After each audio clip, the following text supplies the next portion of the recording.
Hi, today we are going to see about the facial bones. Here we are going to discuss about how many facial bones are present in our skull and what are the edges and where they are situated and what are the associated bones. So there are 13 bones are present in our face. That is, the skeleton of the face is formed by 13 bones such as 2 zygomatic bones, 1 maxilla, 2 nasal bones, 2 lacrimal bones, 1 umar, 2 palatine bones, 2 inferior nasal trunk and 1 mandible.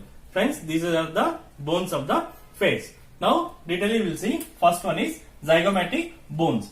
Zygomatic bones from the prominence of the cheeks and part of the floor and lateral walls of the orbital cavities. Zygomatic bone is also called as cheekbone. Here, zygomatic bones from the prominence of the cheeks. See, these zygomatic bones. This is the situation of the zygomatic bones. These are from the prominence of the cheeks and part of the floor and lateral walls of the orbital cavities. See, this is the part of the floor and the lateral walls of the orbital cavities. Next we will see what is maxilla. Maxilla is also called as upper jawbone. See, maxilla originates as 2 bones, but fusion takes place before birth. The maxilla forms the upper jaw, the anterior part of the roof of the mouth, the lateral walls of the nasal cavity and part of the floor of the orbital cavity. See, this is the maxilla. It originates as 2 bones, but fusion takes place before birth. The maxilla forms the upper jaw. The maxilla forms the upper jaw, the anterior part of the roof of the mouth. This is the anterior part of the roof of the mouth and the lateral walls of the nasal cavity. See, this is the lateral walls of the nasal cavity and part of the floor of the orbital cavity. This is the part of the floor of the orbital cavities. Next, the alveolar ridge or alveolar process projects downwards and carries the upper teeth. See, this is the alveolar ridge or alveolar process. It projects downwards and carries the upper teeth. Next, on each is a large air sinus. The maxillary sinus lined with ciliated mucous membrane and with openings into the nasal cavity. See, on each is a large air sinus, the maxillary sinus. So we call it as, the sinus name is maxillary sinus. It is lined with ciliated mucous membrane and with openings into the nasal cavities. Next we will see nasal bones. These are 2 small flat bones that form the greater part of the lateral and superior surface of the bridge of the nose. See, nasal bones. These are 2 small flat bones that from the greater part of the lateral and superior surface. This is the greater part of the lateral and superior surface of the bridge of the nose. Now we move on to lacrimal bones. These 2 small bones are posterior and lateral to the nasal bones and form part of the medial walls of the orbital cavity. Lacrimal bones. This is the lacrimal bones. These 2 small bones are posterior and lateral to the nasal bones and form part of the medial walls of the orbital cavities. Each is passed by a foramen for the passage of the nasolacrimal duct that carries the tears from the medial canthus of the eye to the nasal cavity. Each is pursued by foramen for the passage of the nasolacrimal duct that carries the tears from the medial canthus of the eye to the nasal cavity. Hi friends, now we are going to see about the umar bone. The umar bone is thin flat bone that extends upwards from the middle of the hard palate to form most of the interior part of the nasal septum. See, umar is the thin flat bone that extends upwards from the middle of the hard palate to form most of the interior part of the nasal septum.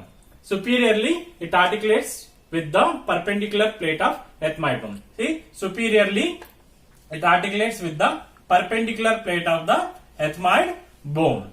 Now we will move on to the palatine bones. These are two small L-shaped bones.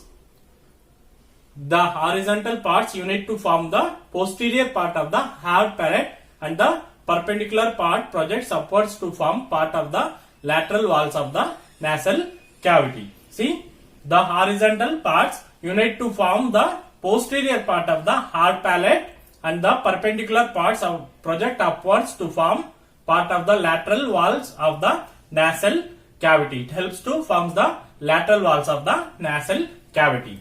At their upper extremities, they form part of the orbital cavities. See, at the upper extremities, they form part of the orbital cavities. In the upper extremities, it helps to form the part of the orbital cavities.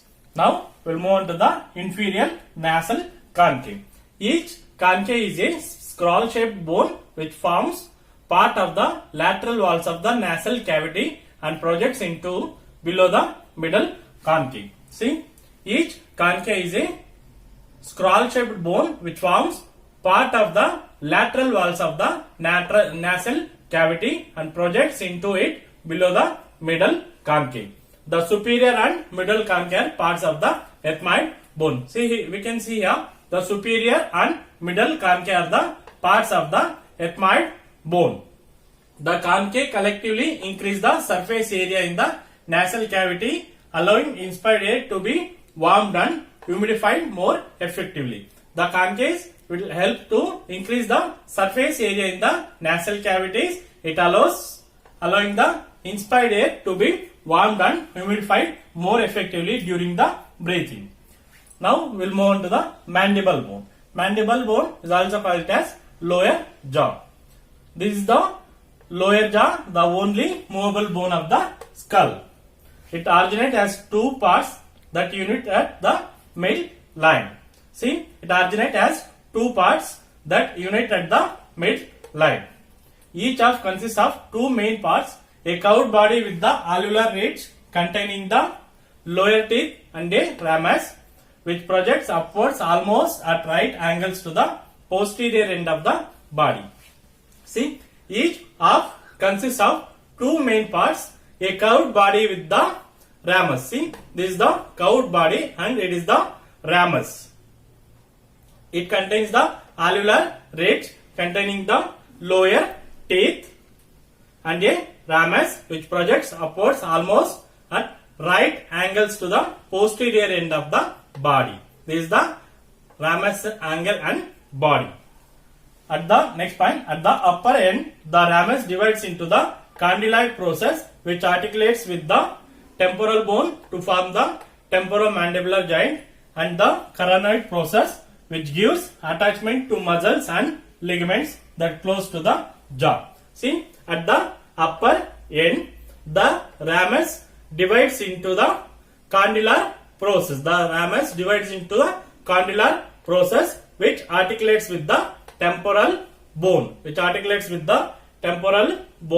to form the temporomandibular joint.